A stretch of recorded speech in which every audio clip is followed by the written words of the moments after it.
Hey guys, it's Rachel. I'm not looking my best. I'm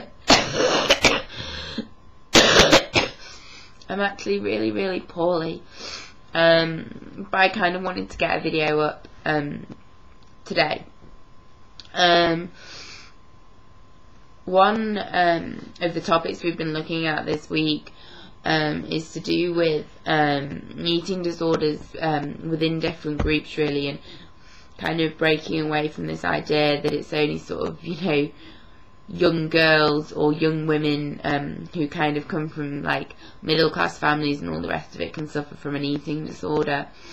I personally feel like we've come a long way since those days, and that the majority now isn't that way, and that although there seems to be this idea, it seems to come out of the States really, that it was these sort of girls who go to these sort of Ivy League colleges, who are very attractive, very intelligent, and they all have sort of raging eating disorders, really. I've kind of worked on different units and seen different things, and I think there is a huge, vast majority of people who now suffer with eating disorders, especially being involved in some kind of like forums.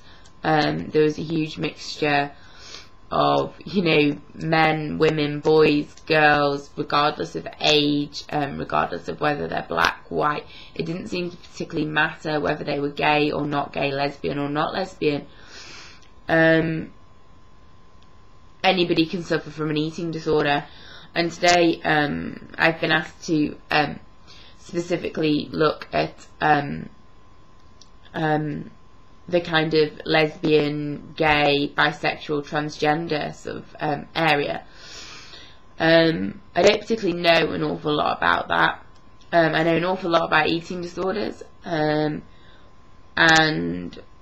for me, I guess my kind of idea when I first sort of came up with this was, well, why label yourself anyway? I happen to have been in a relationship with a woman sort of, since sort of the beginning of the year. I've had boyfriends before and I've had other girlfriends, and yeah, I don't particularly consider myself to be a lesbian or bisexual. I consider myself to be Rachel, and a lot of people have sort of been like, oh, you're just in denial of your sexuality. Well, no, I just don't particularly like labelling myself, and I've never labelled myself with any of those things. And in the same way, when it came to like my eating disorder and stuff, I never labelled myself then particularly, and the diagnoses that I've had, I very much made an effort over the last sort of 4 years to break away from those stereotypes. What I did find, for people who are interested in this direction, I actually found a really good article, which is Eating Disorders in Diverse Lesbian, Gay and Bisexual Populations. And I'm going to put the link here. I think it's for the National Institute of Health, and at the side there they have a few different things as well: childhood abuse and eating disorders in gay and bisexual men, the health of people classified as lesbian, gay and bisexual. I mean, mental health and substance use disorders among Latino and Asian American lesbian. I mean, to me, it's all a huge amount of labels, and I don't particularly, as I might have said to you before, I don't particularly believe in all of that stuff, and I'm one for not labelling things, and find some of that, quite difficult.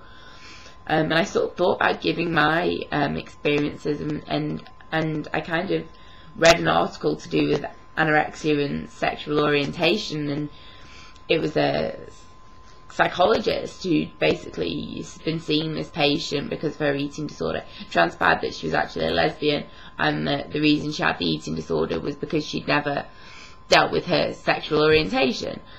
And that's fair enough. In some people that might be what it is, and I do know certain people in my life who, I think if they actually dealt with their sexuality, they're too afraid to deal with it, might actually not struggle the way they do.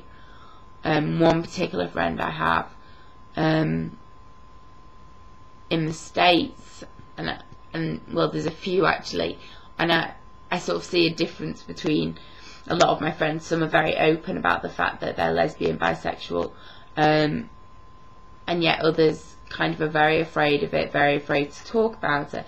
I'm kind of right out there, you know. I just sort of say how it is, and you know, in the past I've not always been as open about it because I've been scared of being judged and stuff like that. But I don't particularly think that my eating disorder had anything to do with that.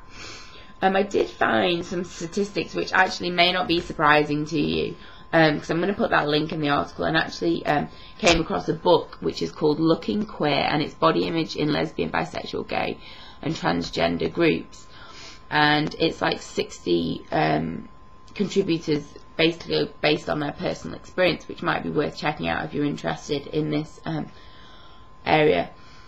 It has said that although only like 10%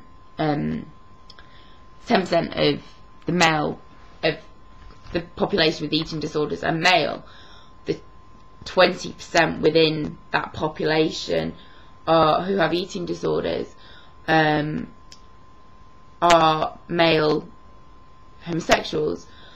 There seems to be an increase in suffering from an eating disorder, anorexia in particular, a lot more so than their straight counterparts.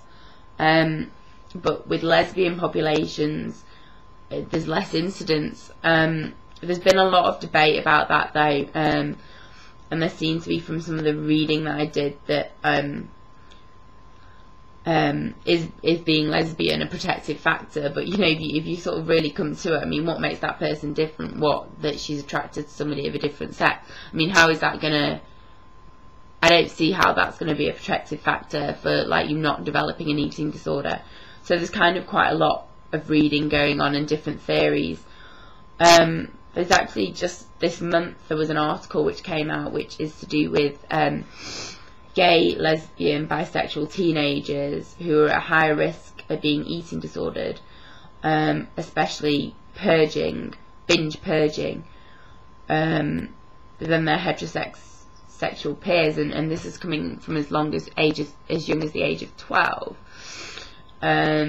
And these really heightened rates of binge eating seem to be within these young adult population who are gay, lesbian or bisexual, which I found quite interesting really, and that might be something someone else wants to explore if you want to do video responses to that. I mean, you know, my knowledge on this is very limited.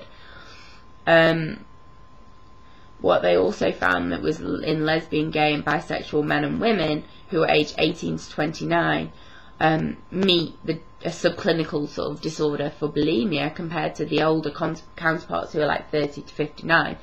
What they actually think this could be to do with is, again, the younger generation are being more vulnerable to socio-cultural messages about appearance, which I guess goes on for, 18 to 29, but I think from as young as bloody, God, you hear kids age 4, 5, and people up to the age of, 90 who are still concerned about their appearance. And that's kind of all I've got on this, guys. I haven't been able to look much up.